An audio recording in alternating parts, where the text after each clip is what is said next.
Good morning students, welcome back to Dhananjay IAS academy. Hope you are doing well and studying hard. So today is 12th of March. Start करते हैं कल से लेकर अभी तक की जितनी भी करंट डेवलपमेंट्स आ रखी हैं उसके एनालिसिस, डिस्कशन और रिवीजन के साथ। सो सबसे पहला question, election commission of India वैसे ही बहुत इंपॉर्टेंट होगा, स्पेशली तब जब चुनावी माहौल है और बहुत सारी कंट्रोवर्सीज आ रही है। जी हाँ, मैं बात कर रही हूँ अरुण गोयल साहब की रेजिग्नेशन दे दिया। क्यों? क्योंकि उनकी अपनी हेल्थ कंसर्न थी। चलो ठीक है, चीजें तो बहुत होती है, मैंने हमेशा कहा है आपको क्या करना है, हैंड पिक करना है। तो election commission of India technical बातें जानते हैं। 3 स्टेटमेंट दे रखे हैं आपके सामने, आपको बताना है इन तीनों स्टेटमेंट में से इनकरेक्ट कौन सा है। इलेक्शन कमीशन ऑफ इंडिया को लेकर बहुत ही इंपॉर्टेंट होगा।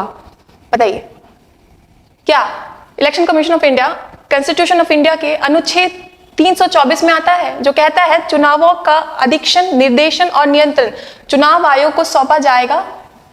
क्या ये 324 आर्टिकल में आता है? बहुत इंपॉर्टेंट, बिल्कुल आता है, बिल्कुल भूल जाना है, बिल्कुल याद रखना है, बिल्कुल नहीं भूलना है। Article 324 election commission of India को लेके है क्या कि ये करवाएगा आपका जितना भी इलेक्शन होता है उसका डायरेक्शन करेगा, कंट्रोल करेगा। क्या article 324 election commission of India. तो क्या ये स्टेटमेंट सही है? बिल्कुल सही है। चलो ठीक है, फिर दूसरा स्टेटमेंट क्या कह रहा है? इलेक्शन कमिश्नर जो है can be remove from the office only through the process of removal similar to that of supreme court जज बाय पार्लियामेंट। मतलब जो इलेक्शन कमिश्नर है जो अभी थे अरुण गोयल साहब, क्या उनको जैसे सुप्रीम कोर्ट के जजेस रिमूव होते हैं, that is special majority pass by both house of the parliament, क्या उसी प्रोसीजर से इलेक्शन कमिश्नर को भी हटाया जाता है? नहीं, नहीं हटाया जाता। ये स्टेटमेंट गलत है। अगर यहाँ पे इलेक्शन कमिश्नर की जगह चीफ इलेक्शन कमिश्नर होता तो ये स्टेटमेंट सही होता, बट यहाँ पे सिर्फ इलेक्शन कमिश्नर दिया हुआ है। एग्जाम में एक एक वर्ड को बहुत ध्यान से दिखना है, ठीक है। यहाँ का जो सी हटा हुआ है ना, अगर वो दिमाग से हट गया और आपने ये स्टेटमेंट सही करके आ गए तो आपका क्वेश्चन हो जाता गलत। लेकिन यहाँ पे क्या कह रहा है?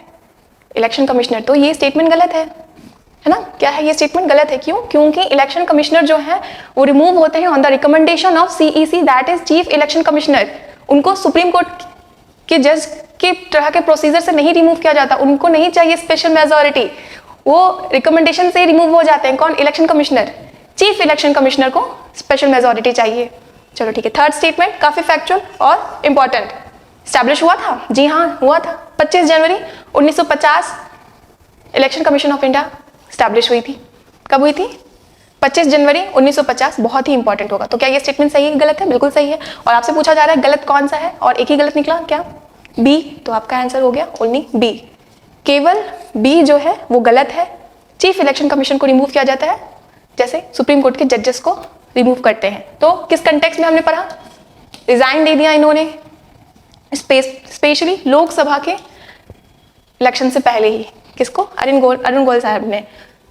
उनका कहना था, मतलब बहुत सारी बातें निकल के आई हैं, सबका कहना है, कुछ लोगों का कहना है कि इनका बन नहीं रहा था चीफ इलेक्शन कमिश्नर के साथ, तो इसलिए इन्होंने रेजिग्नेशन दे दिया। चलो ठीक है, और बातें जान लेते हैं।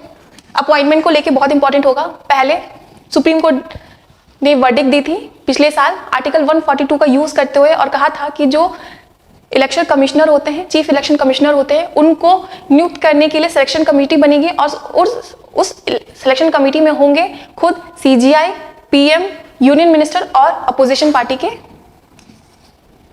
ठीक है, लीडर ऑफ अपोजिशन पार्टी। तो ये 4 मेंबर्स मिलकर बनाएंगे सिलेक्शन कमेटी, और वो एक नाम देंगे और फिर उसी रिकमेंडेशन से प्रेसिडेंट अपॉइंट करेगा चीफ इलेक्शन कमिश्नर और इलेक्शन कमिश्नर को। ऐसा कहा था लास्ट ईयर सुप्रीम कोर्ट ने, यूज किया था आर्टिकल 142। याद आया आर्टिकल 142? क्या कहता है आर्टिकल 142? हमने मेयर चंडीगढ़ इलेक्शन में भी पढ़ा था कि सुप्रीम कोर्ट ने जो 8 इनवैलिड वोट से उसको वैलिड करार कर दिए। किससे? आर्टिकल 142 जो कहता है सुप्रीम कोर्ट को ये पावर देता है कि वो जस्टिस दे सकता है on any matter pending before them. कौन सा आर्टिकल? आर्टिकल 142। तो उसी आर्टिकल का यूज करते हुए फिर इन्होंने सिलेक्शन कमेटी का गठन किया और उसमें खुद को भी रखा, सीजीआई को भी रखा। बट फिर बाद में ये टेम्पररी बेसिस पे था, लॉ आई, हमारे पार्लियामेंट ने लॉ पास किया और सीजीआई को रिमूव कर दिया, और जो सिलेक्शन कमेटी थे उसमें रखा सिर्फ प्राइम मिनिस्टर को, कैबिनेट मिनिस्टर को और लीडर ऑफ अपोजिशन को।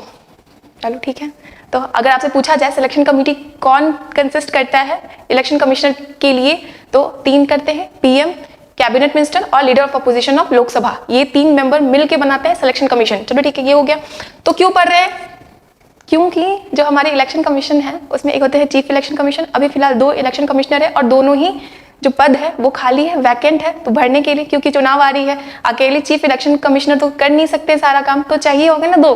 तो 14 मार्च को मीटिंग होगी इनकी, हमारे मोदी साहब होंगे वहां पे, एक कैबिनेट मिनिस्टर होगा और अधीर रंजन चौधरी वहां पे लाइकली टू बी प्रेजेंट होंगे, बिल्कुल होंगे। चलो ठीक है, रिमूवल पढ़ लिया, रेजिग्नेशन कभी भी दे सकते हैं इलेक्शन कमिश्नर, और या तो वो रिमूव होते हैं on the recommendation of chief election commissioner, तो बिल्कुल इंपॉर्टेंट है, बिल्कुल ध्यान में रखना है, ठीक है। हो गई, चलो ठीक है, नेक्स्ट क्वेश्चन पे चलते हैं। ये भी इलेक्शन से ही रिलेटेड है, MVPL, इसको शॉर्ट फॉर्म में रखा है क्योंकि अगर फुल फॉर्म रखती तो आप आंसर बता देते। तो MVPL कंपनी है जो मोनोपोली रखती है अमिट स्याही के निर्माण का, और ये मेजर सप्लायर है to election commission of India, ink को सप्लाई करती है ये कंपनी। ये कंपनी किस स्टेट की है, ये आपका क्वेश्चन है, आप आंसर दीजिए, बहुत इंपॉर्टेंट होगा, बताइए। आप वोट देने जाते हो, बिल्कुल जाते होगे, 18 से तो ऊपर की होगी, अगर नहीं जा रहे हो तो प्लीज जाना, वोट देना बहुत इंपॉर्टेंट है। आपकी जो भी आइडियोलॉजी है आप उस पर रहो और वोट दो, बहुत इंपॉर्टेंट होता है। तो अब जब वोट देने जाना तो बिल्कुल चीज़ों को नोटिस करना, और ये तो बच्चों को पता है कि जब वोट देने जाते हैं, जो वोटर्स होते हैं उनके नेल पे एक इंक लगाई जाती है पर्पल कलर की, है ना। तो वो जो इंक है इस कंपनी से आती है, इलेक्शन कमीशन ऑफ इंडिया इस कंपनी से वो इंक खरीदता है। ये कहाँ की कंपनी है, किस स्टेट की कंपनी है, ये आपका क्वेश्चन है। फुल फॉर्म नहीं रखा है क्योंकि रखती तो आप आंसर गेस कर लेते। जी हाँ, ये है कर्नाटक की कंपनी, MVPL जो है कर्नाटक की कंपनी है। ये है मैसूर पेंट और वार्निश लिमिटेड, जो कर्नाटक गवर्नमेंट की कंपनी है। ये सप्लाई करता है इलेक्शन कमीशन को इंक जो मिटता नहीं, और इनको क्योंकि इलेक्शन आ रहे हैं, बहुत बड़ा इलेक्शन होगा, पूरी दुनिया का लार्जेस्ट डेमोक्रेसी है और इसका इलेक्शन तो खुद में ही बहुत बड़ी बात है, तो इंक का इनको मिला है टेंडर, इसीलिए न्यूज में था। और जो इंक होते हैं वो अपने आप में बहुत इंपॉर्टेंट हो जाएगा, पर्पल कलर का होता है और किस चीज से बना रहता है, सिल्वर नाइट्रेट से, बहुत इंपॉर्टेंट है, बिल्कुल नहीं भूलना है, स्पेशली वनडे एग्जाम वाले। सिल्वर नाइट्रेट का बना रहता है वो इंक, बनता है कहाँ, मैसूर पेंट वार्निश लिमिटेड जो है कर्नाटक की गवर्नमेंट की कंपनी। ओके चलो जल्दी से करते हैं जो हम हमेशा करते हैं। उत्तर प्रदेश को लेके क्या क्या पढ़े हैं, बहुत सारे डेवलपमेंट्स पढ़ लिखे हैं, पर हाल में ही हमने पढ़ा था क्या, अडानी जी का और इंडिया का फर्स्ट प्राइवेट एम्यूनिशन कॉम्प्लेक्स कहाँ बना है, कानपुर में बना है। चलो ठीक है, जो उत्तर प्रदेश में आता है। जम्मू कश्मीर को लेके हमने कल पढ़ा था, बताओ, ऑपरेशन कामधेनु। क्या होता है ऑपरेशन कामधेनु में, ट्रैफिकिंग जो होती है कैटल्स की उनको रुकी जाएगी, जो भी मास्टरमाइंड है behind the smuggling of kettles, उनको जम्मू कश्मीर पुलिस द्वारा पकड़ा जाएगा अंडर दी ऑपरेशन कामधेनु। चलो ठीक है, गुजरात बहुत इंपॉर्टेंट होगा। सबसे पहला सीवीड कॉन्फ्रेंस ऑर्गेनाइज हुआ था। क्या होता है सीवीड, आप जब कोस्टल एरियाज में जाते होगे तो आपने देखा होगा कि अलगी की चटाई नुमा जाल बिछी हुई रहती है, ठीक है, वही सीवीड है। उसको निकालते हैं, सुखाते हैं, मिक्स नहीं करते, मतलब पीस लेते हैं और एक पाउडर फॉर्म में आता है। एक चुटकी आप खाओगे तो आपकी जो प्रोटीन की डेली रिक्वायरमेंट है वो फिल हो जाएगी। किससे, सीवीड से। एक तरह की अलगी है और इतनी इंपॉर्टेंट है, मतलब एक चुटकी से प्रोटीन की रिक्वायरमेंट खत्म हो जा रही है। हमारे स्पेस एस्ट्रोनॉट के लिए कितना इंपॉर्टेंट होगा। तो इस तरह का अगर इतना इंपॉर्टेंट चीज है तो उसके लिए कॉन्फ्रेंस तो होना चाहिए ना, ताकि उनका कल्टीवेशन को हम प्रमोट कर सके। तो इस तरह की पहली कॉन्फ्रेंस देखी गई थी कहाँ, गुजरात में। सी वीड का पहला कॉन्फ्रेंस कहाँ हुआ था, गुजरात में। और बहुत इंपॉर्टेंट सेमी कंडक्टर यूनिट, जी हाँ 3 यूनिट सेट किए जाएंगे हमारे इंडिया में। कौन कर रहा है, टाटा ताइवान की कंपनी के साथ मिलकर 3 यूनिट सेमीकंडक्टर के, 2 होंगे गुजरात में, 1 होंगे असम में और पहला होगा ढोलेरा गुजरात में। चलो ठीक है, बहुत इंपॉर्टेंट, बहुत बेसिकली जाना हमने, बहुत इजी है। कुनो नेशनल पार्क बच्चे को पता है, जी हाँ चीता, साउथ अफ्रीका से लास्ट ईयर चीता लाए गए थे यहाँ पे अंडर प्रोजेक्ट चीता। तो उसमें से एक चीता ने बच्चे दिए हैं, 5 बच्चे दिए हैं। यहाँ कुनो नेशनल पार्क कौन से स्टेट में है, बहुत इंपॉर्टेंट, बहुत ही ज्यादा और इजी भी है। कुनो नेशनल पार्क मध्य प्रदेश में है। कहाँ है, मध्य प्रदेश में। कल भी हमने एक पार्क पढ़ा था जो बहुत इजी था, काजीरंगा नेशनल पार्क। क्यों, क्योंकि हमारे मोदी साहब वहां पे भ्रमण करने के लिए गए थे। कहाँ था काजीरंगा नेशनल पार्क, असम में था। तो जो चीता थी उन्होंने 5 कप्स को जन्म दिया है, कहाँ, कुनो नेशनल पार्क। तो क्या हुआ, हमारे यहाँ चीता का जो नंबर है वो हो गया है 26। क्या है, चीता का नंबर 26 हो गया है। चलो ठीक है, IUCN स्टेटस क्या होगा चीता का, चीता जो है दो होते हैं, ठीक है, एक अफ्रीकन, ये हमारे यहाँ है, और एक होता है एशियाटिक, ये हमारे यहाँ नहीं है, ये है ईरान कंट्रीज में, हमारे यहाँ अफ्रीकन चीता है, ओके, और ये वल्नरेबल है। चलो ठीक है। त्रिपुरा को लेके हमने क्या पढ़ा था, कौन से पार्क के बारे में जाना था, बताओ जल्दी, बहुत इंपॉर्टेंट। जितने भी नेशनल पार्क्स हैं, मैं हमेशा कहती हूँ कि हमारे कंट्री में बहुत सारे नेशनल पार्क्स हैं, आपको सब नहीं याद रखना है, बट जो न्यूज़ में आ रहे हैं, जो करंट के कंटेक्स्ट में चल रहा है, एग्जामिनर वहां से उठा के देंगे। तो सिपाही जाला नेशनल पार्क जो त्रिपुरा में है, ये आपकी न्यूज़ में था, कहाँ है, त्रिपुरा में है। क्यों न्यूज़ में था, यहाँ पे भी ट्रांसलोकेशन हुआ है, ट्रांसफर हुआ है, 5-6 जो जानवर थे उनको यहाँ पे लाया गया था, कहाँ पे, त्रिपुरा में, सिपाही जाला नेशनल पार्क। तमिलनाडु बहुत इंपॉर्टेंट होगा, वीराथंगल नेशनल पार्क बहुत बार बता रखा है, कहाँ है, तमिलनाडु में। क्या है यहाँ पे खास, कस्क्यूटा डॉडर नाम की एक इन्वेसिव स्पीसीज है जो नॉर्थ अमेरिका से आई है, पता नहीं कैसे, बट वो वीराथंगल नेशनल पार्क में आ गई है, और वहाँ के जो पेड़ पौधे हैं उनको बढ़ने नहीं दे रही है, उनका सारा नरिशमेंट खुद ही खा जा रही है। कौन, कस्क्यूटा डॉडर, जो है एक इन्वेसिव प्लांट। कर्नाटक, बेंगलुरु में है बनेरघाटा नेशनल पार्क। क्या हुआ था बनेरघाटा नेशनल पार्क में, हाईवे बन रही थी बेंगलुरु में, इसीलिए प्रोटेस्ट हो रहा था। बनेरघाटा नेशनल पार्क कर्नाटक, त्रिपुरा सिपाही जाला, वीराथंगल तमिलनाडु। चलो ठीक है, हो गए। नेक्स्ट क्वेश्चन पे चलते हैं। सेला टनल इनॉग्रेशन हुआ है अभी, बहुत पुराना प्रोजेक्ट था, बट कोविड के चलते और बहुत सारे दूसरे रीजंस के चलते डिले होते जा रहा था। बहुत ही स्ट्रैटेजिक लोकेशन पे है, चाइना बॉर्डर के पास में है, और आपके एग्जाम पॉइंट ऑफ व्यू से बहुत ज्यादा इंपॉर्टेंट हो जाता है। 2 वे टनल है, बाई टनल है। सेला टनल किस स्टेट में है, जब मैं कह रही हूँ कि चाइना के बॉर्डर के पास में है और आप ऑप्शन देख रहे हो तो बिल्कुल आराम से एलिमिनेट कर दोगे। जी हाँ, अरुणाचल प्रदेश, अरुणाचल प्रदेश में है सेला टनल। अभी हाल ही में इसका हुआ था इनॉग्रेशन, स्ट्रैटेजिकली बहुत ज्यादा इंपॉर्टेंट होगा, चाइना के बॉर्डर के पास है और कनेक्ट करता है अरुणाचल प्रदेश के तवांग और कमेंग रीजन को। क्या, सेला टनल्स। तमिलनाडु, क्या पढ़ा है तमिलनाडु को लेके, बिल्कुल बहुत अच्छे से जाना था हम। थुट्टीकोडी डिस्ट्रिक्ट ऑफ तमिलनाडु में क्या बना है, सेकेंड स्पेस पोर्ट। चलो ठीक है। केरला, हमारे मोदी जी ने वर्चुअली इनॉग्रेट किया था इंडिया का पहला indigenously made hydrogen based boat, ferry boat, जो हाइड्रोजन से संचालित है, फेरी बोट। हमारे मोदी जी ने इसका वर्चुअली इनॉग्रेशन किया था।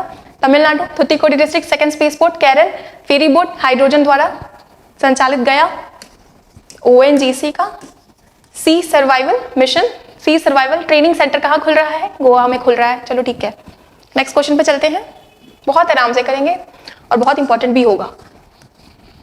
स्कूल सॉइल हेल्थ प्रोग्राम, ये एक ज्वाइंट इनिशिएटिव है, किसकी है, स्कूल सॉइल हेल्थ प्रोग्राम, नाम से ही पकड़ में आ रहा है, सॉइल स्कूल में लेके जाएंगे और बच्चे उस पर रिसर्च करेंगे, तो बताइए फार्मर्स के लिए भी यूजफुल होगा। किस मिनिस्ट्री की है, स्कूल नाम आ रहा है तो हम एक तो कर सकते हैं ना, बिल्कुल हाँ, मिनिस्ट्री ऑफ एजुकेशन डाल सकते हैं, हो सकता है। और कहीं है मिनिस्ट्री ऑफ एजुकेशन, तो इस बेसिस पे क्या हम ये रिस्क ले सकते हैं, बिल्कुल ले सकते हैं। चलो देखते हैं सही है कि नहीं है। Ministry of education and ministry of agriculture and farmer welfare, शिक्षा मंत्रालय और कृषि किसान कल्याण मंत्रालय। तो ये जो स्कूल सॉइल हेल्थ मिशन है, ये है एग्रीकल्चर मिनिस्ट्री के द्वारा और रूरल डेवलपमेंट के द्वारा लॉन्च किया गया न्यू दिल्ली में। क्या करेंगे ये यहाँ पे, ये पायलट प्रोजेक्ट है जहाँ पे केंद्रीय और नवोदय विद्यालय में मिट्टी लेके जाएंगे और सॉइल लैब डेवलप करेंगे, स्टडी मॉड्यूल डेवलप करेंगे, प्रोवाइड करेंगे ट्रेनिंग सॉइल्स को लेके स्टूडेंट्स और टीचर को। तो क्या क्या मिनिस्ट्रीज आ रहे हैं, बहुत सारी मिनिस्ट्रीज आ रहे हैं, रूरल डेवलपमेंट आ रहा है, एग्रीकल्चर आ रहा है, एजुकेशन डिपार्टमेंट आ रहा है, एग्रीकल्चर डिपार्टमेंट आ रहा है, और आपके ऑप्शन में क्या था उस हिसाब से समझ में आ गया। तो school soil health program joint initiative है मिनिस्ट्री ऑफ एजुकेशन और मिनिस्ट्री ऑफ एग्रीकल्चर की। बिल्कुल नहीं डरना है, बहुत बार रिवीजन करेंगे, इतनी बार करेंगे कि ABCD जैसे याद रहता है ना, वैसे याद हो जाएगा।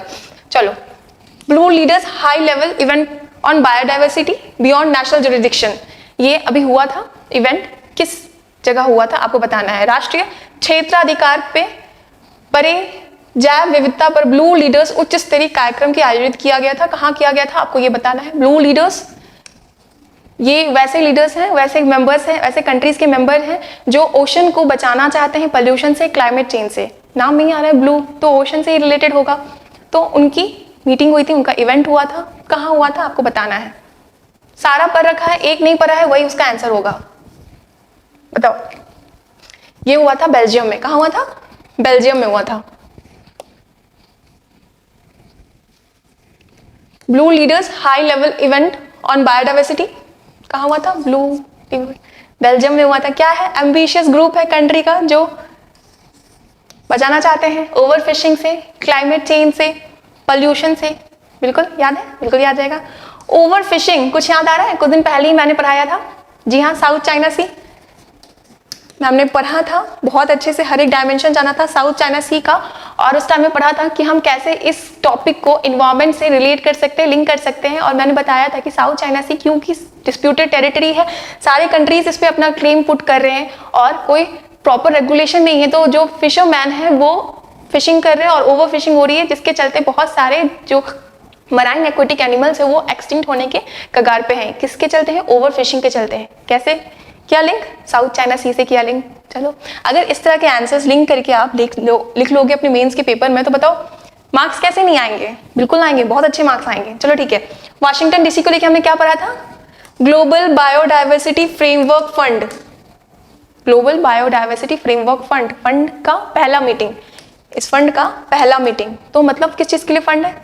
बिल्कुल ऑब्वियसली ग्लोबल बायोडाइवर्सिटी फ्रेमवर्क के लिए फंड ऑर्गेनाइज किया जा रहा है, जिसकी पहली मीटिंग हुई थी वाशिंगटन डीसी में। तो ग्लोबल बायोडाइवर्सिटी फ्रेमवर्क क्या है?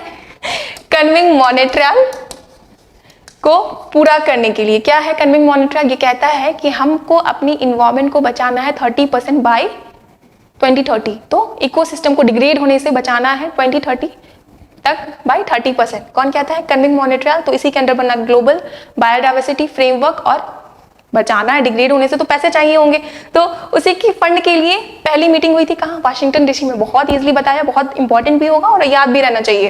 नहीं याद होगा अभी समझ में आ रहा है कि चलो याद होगा, बाद में रहेगा नहीं रहेगा, कोई दिक्कत नहीं, आना है क्लास करना है, याद हो जाएगा। ये हो गया। चलो फिर जर्मनी। जर्मनी में क्या हमने पढ़ा था? बताओ।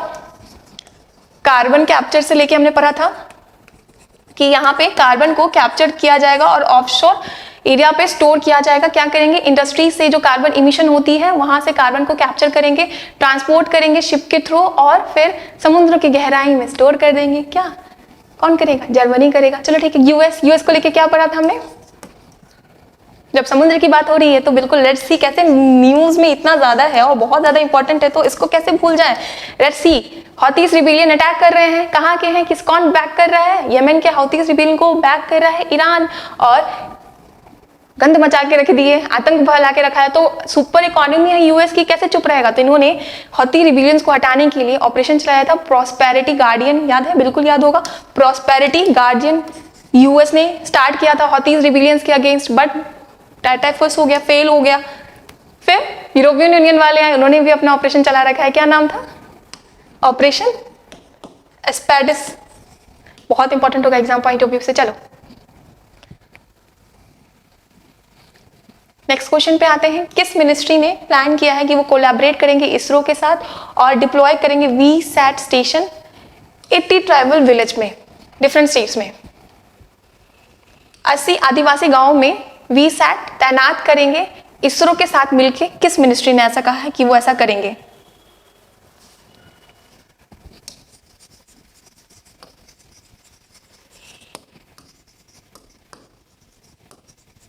Very short aperture terminal.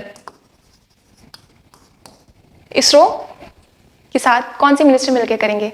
Obviously tribal नाम आ रहा है, तो या तो रूरल होगा या तो ट्राइबल होगा, पर एक्सप्लिसिटली नाम आ रहा है यहाँ पे ट्राइबल होगा, तो obviously ministry of tribal affairs. तो मिनिस्ट्री ऑफ जनजातीय मामलों की जो मंत्रालय है वो इसरो के साथ कोलैबोरेट करेंगी और वीसैट स्टेशन डिप्लॉय करेंगे 80 ट्राइबल विलेज में, जो है झारखंड, मध्य प्रदेश, महाराष्ट्र और उड़ीसा। वीसैट, ठीक है। क्या होगा? जो भी ज्योग्राफिकल डिफिकल्ट टेरेन है वहां पे इंटरनेट की सुविधा प्रोवाइड की जाएगी। किसके थ्रू? वीसैट के थ्रू, ठीक है। रिमोट और डिफिकल्ट टेरेन है जहाँ पे चैलेंजेस होते हैं, वहां पे कनेक्टिविटी प्रोवाइड की जाएगी। कौन कर रहा है? ISRO ministry of tribal affairs के साथ मिलकर कर रहा है। जल्दी से करते हैं रिवीजन, बहुत इंपॉर्टेंट होगा। मिनिस्ट्री ऑफ पेट्रोलियम हमने कल पढ़ा था उज्ज्वला योजना के बारे में। क्यों पढ़ा था? क्योंकि वो हमारे मोदी साहब की गवर्नमेंट है ना, उन्होंने 100 रुपए कम कर दिया एलपीजी के और सब्सिडी बढ़ा दी 1 साल की। अब एग्जाम में तो हमसे ये पूछेंगे नहीं, हमसे पूछेंगे टेक्निकल बातें। तो नोडल मिनिस्ट्री है उज्ज्वला स्कीम की, कौन? Ministry of petroleum. चलो ठीक है। मिनिस्ट्री ऑफ एजुकेशन क्या पढ़ा है अभी? इलेक्शन कमीशन के बारे में इतना जाना, तो हमने ये भी पढ़ा है कि इलेक्शन कमीशन ऑफ इंडिया के साथ मिलकर जो शिक्षा मंत्रालय है वो उन्होंने कैंपेन स्टार्ट की है अवेयर करने के लिए जो न्यू वोटर्स है उनको। और क्या था कैंपेन का नाम? मेरा पहला वोट देश के नाम। क्यों कर रहे हैं? वोटर टर्नआउट बढ़ाने के लिए कर रहे हैं। और मिनिस्ट्री ऑफ रूरल डेवलपमेंट, इनके बारे में हमने क्या पढ़ा था? बहुत इंपॉर्टेंट होगा, आधार कार्ड बेस्ड पेमेंट सिस्टम।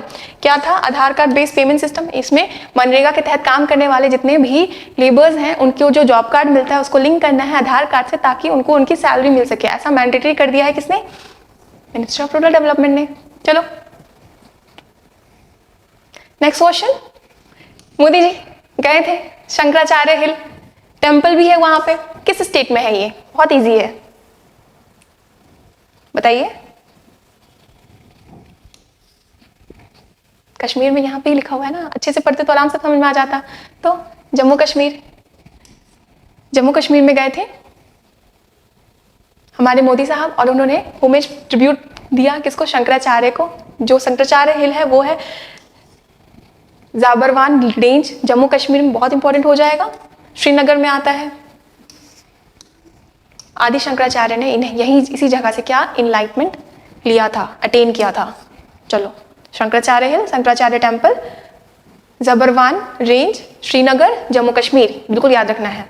नहीं होगा कोई बात नहीं। हम एनटीपीसी का REL Barethi solar power project ये हाल ही में इनॉग्रेट किया है, कहाँ हुआ है बताइए। जब इसका न्यूज़पेपर में पढ़ रही थी तो इनका पैम्पलेट आया हुआ था, पूरे एक न्यूज़पेपर पे पूरा कवरेज दिया गया था इसका। और हमारे मोदी साहब की बड़ी सी फोटो भी थी साइड में, तो मुझे लगा शायद मोदी साहब भी जाके यहाँ पे इनॉग्रेशन कर रहे हैं। बाद में पता चला कि नहीं, वो नहीं गए थे, उन्होंने वर्चुअली अटेंड किया, पर इनॉग्रेशन उनके द्वारा नहीं की गई है। तो बरेठी सोलर पावर प्रोजेक्ट किस स्टेट में है? बहुत सारे हैं हमारे कंट्री में सोलर प्रोजेक्ट और थर्मल पावर प्लांट, लेकिन अभी हाल में जो न्यूज़ में है वो पढ़ेंगे और जानेंगे। पहले बताइए कहाँ है ये Barethi solar power project? NTPC की है, ये है बरेठी मध्य प्रदेश में। कहाँ है? मध्य प्रदेश में। तो RK सिंह जो है हमारे पावर और न्यू एंड रिन्यूएबल एनर्जी के मिनिस्टर, और सोशल जस्टिस के वीरेंद्र कुमार, इन्होंने इनॉग्रेट किया बरेठी सोलर पावर प्रोजेक्ट जो है मध्य प्रदेश में। मैं इसी पैम्पलेट की बात कर रही थी, मुझे लगा मोदी साहब भी होंगे, बट नहीं, उन्होंने नहीं किया, RK सिंह सर ने किया और वीरेंद्र कुमार सर ने किया। चलो आते हैं वापस से राजस्थान को लेके हमने क्या पढ़ा था? बरसिंह सागर सोलर पावर प्रोजेक्ट कहाँ है? राजस्थान में है।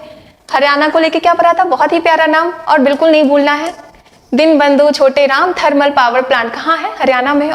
ओडिशा, इनका भी हुआ है इनॉग्रेशन, तालाबेर थर्मल पावर प्रोजेक्ट कहाँ? उड़ीसा में है। क्या खास था इसमें? बायोमास को फायरिंग के बारे में हमने जाना था। क्या होती है बायोमास को फायरिंग? थर्मल पावर प्लांट है, कोल यूज करेगा। अगर कोल में से थोड़ा सा हम निकाल दे कोल और उसमें डाल दे बायोमास, तो थोड़ी सी तो पोल्यूशन कम होगी, बिल्कुल कम होगी। तो इसी को कहते हैं बायोमास को फायरिंग। 10% ऑफ बायोमास को फायरिंग की जाएगी तालाबेर थर्मल पावर प्लांट में जो है उड़ीसा में। चलो तो चलते नेक्स्ट क्वेश्चन की तरफ, बहुत ही फैक्चुअल और लास्ट क्वेश्चन है। मिस वर्ल्ड 2024 बहुत इंपॉर्टेंट होगा। क्यों? क्योंकि ये जो इवेंट है हमारे इंडिया में हुआ था। बताइए कौन बनी है? लास्ट टाइम मानुषी चिल्लर बनी थी इंडिया से, अभी इस बार इंडिया से नहीं बनी, हालांकि इंडिया में हुआ था। तो थोड़ा सा भी पढ़ रहे होंगे ना तो आपको पता चल जाएगा कि इसमें से एक नाम जो है ना वही फीमेल है, बाकी सारे मेल के नाम है। जी हाँ, क्रिस्टीना, ये जो है बनी है चेक रिपब्लिक की मिस वर्ल्ड। ये है खूबसूरत अदाकारा, मॉडल, मुंबई में हुआ था, 24 ईयर की है क्रिस्टीना शिकोवा, चेक रिपब्लिक की। इनको मिस वर्ल्ड 2024 के खिताब द्वारा नवाजा गया है। चलो ठीक है, बिल्कुल नहीं डरना है, बार बार पढ़ेंगे, जैसे हमने ये ऑलरेडी पढ़ रखा है और इसका करेंगे क्या रिवीजन। ओलेग कोनोनेन्को, ऐसे इंसान जिन्होंने सबसे लंबा समय व्यतीत किया है स्पेस में, 2.5 साल से हैं स्पेस में और अभी भी हैं। कौन? ओलेग कोनोनेन्को। रिकेन यामामोतो, प्रिट्जकर अवार्ड मिला है आर्किटेक्चर के फील्ड में, किनको? रिकेन यामामोतो को। और नीमा शेरिखानी, पीपल्स चॉइस अवार्ड, जो पोलर वेयर वाली फोटो थी, फोटोग्राफर ऑफ द ईयर, कौन? नीमा शेरिखानी। तीनों मेल है, तो बच्ची क्या ऑब्वियसली मिस है ना, तो क्रिस्टीना कहाँ की? चेक रिपब्लिक की। तो ये था आज का सेशन। होप आपको समझ में आया होगा। अगर आपकी कोई भी क्वारी है तो do let me know in the comment section. तब तक के लिए पढ़ते रहिए और ख्याल रखिए।